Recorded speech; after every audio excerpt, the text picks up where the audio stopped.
Alright, this video will be part one of how to complete the aging project. So first thing you want to do is take a high quality image of yourself. This was taken with a good digital camera or a newer cell phone in good lighting, and you also want a picture where it starts fairly close in, tight to your face. You don't want a picture of like your whole body, you and three friends in the picture, because by the time you zoom in on the face it's going to be too pixelated. So you need a good quality image to make this work right.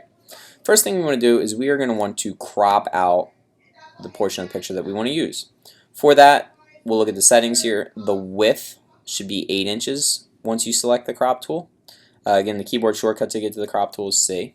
Width should be 8 inches. Height should be 10 inches. Resolution of 300. With this tool then, once you have those settings in, you're going to drag a rectangle on the portion of the picture that you want to use. When you let go with your mouse, it will give you this preview here showing you what's going to keep. As far as these lines that you see on here, this is the rule of thirds that I've turned on here. So if you don't see that, don't worry about it. I can still go back and adjust, how tight I want this crop to be, and place this exactly where I want it. Once I'm happy with that, and I want something maybe a little bit tighter than that, something like that. You go ahead and hit enter, and that'll crop that image. This image is now 8 inches by 10 inches with a resolution of 300 pixels per inch. Reason we picked 300, this will print out nicely. Then it'll look crisp if we print it out. For a monitor on a computer, we don't need quite that much, but for what we're doing, this will be perfect. And just in case you decide you want to print this thing. Next thing we want to do is we want to eliminate the background on this picture. So the way we're going to do that is with a mask. I'm making a selection right now, so I jump to my quick selection tool. Keyboard shortcut for that is W.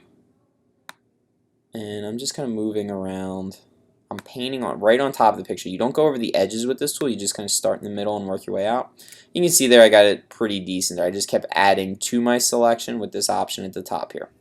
I have the shadow still selected, so I'm going to hold Option, and that switches me to this version here where it's the minus next to it.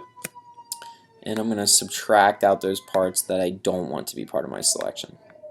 So this is going to be pretty much the same as we've been doing throughout the year to do selections. Next thing, again, just like we've been doing, we're going to add a mask to this. Now I can't do that yet because this layer is called background. So what I'm going to do is I'm going to rename this layer. That'll fix that problem. I'm going to call this Young. This is going to be the young picture of Mr. Arena. So now I can apply a mask to this. And if you recall the way masks work, wherever is white, you can see the picture. Wherever is black, that portion of the picture is hidden. It's still there, it's just hidden. Now we're going to get into something that we haven't done before. We are going to refine this mask. We're going to make this mask that we created even better. So first thing I want to do is I'm going to zoom in a little bit on the hair. So you can see what I got here. It's not bad. It's a little bit chunky. You can still see the background in a few spots here where the white was. So let's go to, I have the mask selected. We're going to go to Select, Refine Mask. So now you can see it a little better here. Now I can change how I'm looking at this. Where this View option is, I can have this be against white or against black. Now depending on the color of your hair and the background on your picture, sometimes it's nice to have one or the other.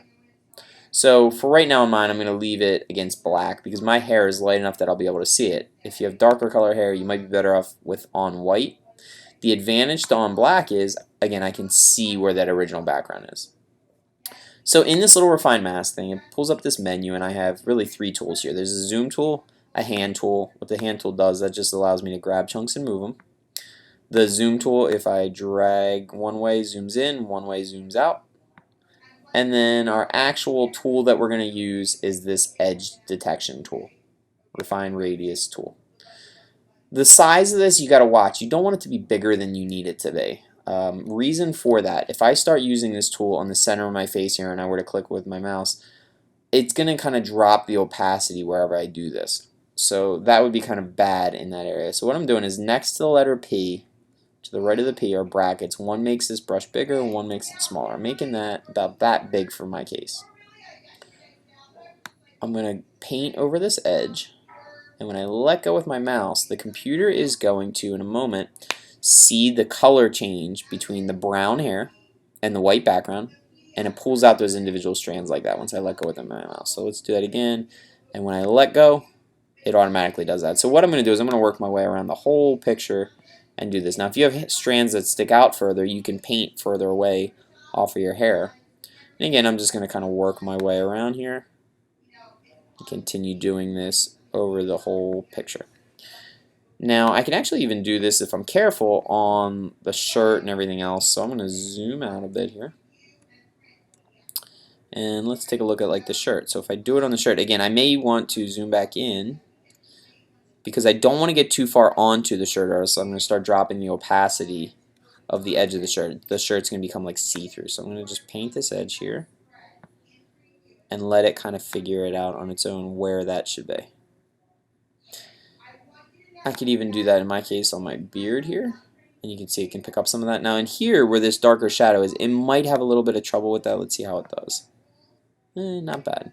So as long as your initial selection was good, it'll generally do a pretty good job with this tool. Your initial selection has to be decent, or you have to touch it up with your mask, and I'll show you what I mean by that in a moment. So let's just do another little portion of this.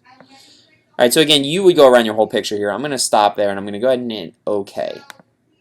Alright, so now you can see the updated version, and you can also see what I was talking about here. In this area where the crosshairs are here, you can kind of see where I'm losing a little bit of opacity on the shirt, especially right here. So let's say I wanted to fix that. If I take my brush, I'm on the mask still, and if you remember, there are two colors basically we're going to paint with the mask, black and white.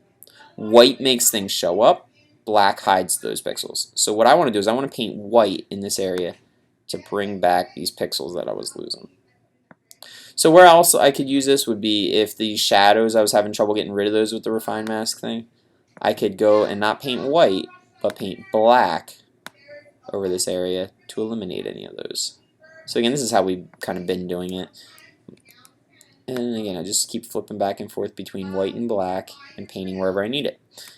If you hit X when you're on the brush tool, that flip-flops the foreground and background color. So if you have your white and black set here, if I hit X, it flip-flops those around.